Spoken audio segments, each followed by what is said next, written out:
Welcome to cross roads media. రోజువారీ ఆహారంలో ఉప్పు చాలా ముఖ్యం. ఇది రుచిని పెంచడమే కాదు, శరీర పనితీరుకు కూడా అవసరం. ప్రస్తుతం మార్కెట్లో వైట్ సాల్ట్తో పాటు పింక్ సాల్ట్ కూడా బాగా ప్రాచుర్యం పొందింది. అయితే వైట్ సాల్ట్ను పూర్తిగా పక్కన పెట్టి పింక్ సాల్ట్ వాడటం ఆరోగ్యానికి మంచిది కాదని పోషకాహార నిపుణురాలు దాస్ స్మిత్ హెచ్చరిస్తున్నారు. పింక్ సాల్ట్ వాడకం పెరిగాక థైరాయిడ్ సమస్యలు ఎక్కువయ్యాయని ఆమె తన ఇన్స్టాగ్రామ్ వీడియోలో తెలిపారు.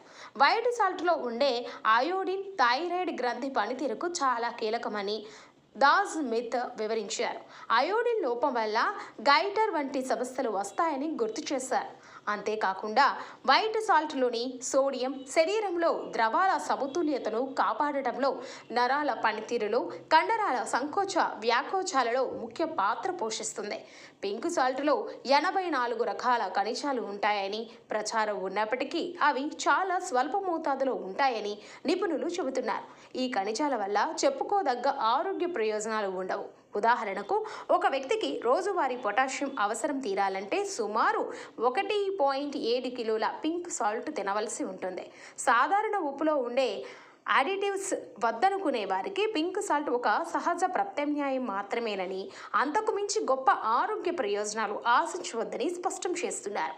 పూర్తిగా పింక్ సాల్ట్కు మారితే అయోడిన్ కోసం సముద్రపు పాచి, పాలు, చేపలు వంటి ఇతర ఆహార పదార్థాలపై ఆధారపడవలసి ఉంటుంది.